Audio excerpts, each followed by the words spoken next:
Xabarlar. Assalomu alaykum. Studiyada Dilnoza Toshmuhamedova.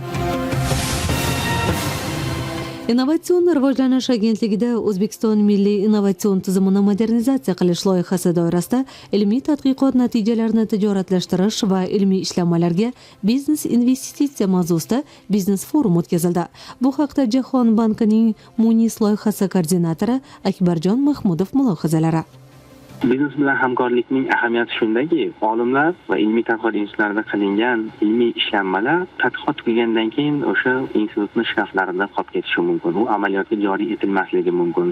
Buni o'ziga xos sabablari bor. Bu olimlar tomonidan ham, biznes tomonidan ham va bizni mana shu hozir yuqorida ta'kidlab o'tgan ikkita dasturimiz ham olimlarni, ham biznes vakillarini qo'llab-quvvatlash orqali ularni birgalikda olib kelib, ilmiy ishlanmalarni natijalarini amaliyotga joriy qilish. Ularni real bozorbop mahsulotlarga, xizmatlarga yoki litsenziyalanadigan texnologiyalarga aylantirishga qaratilgan.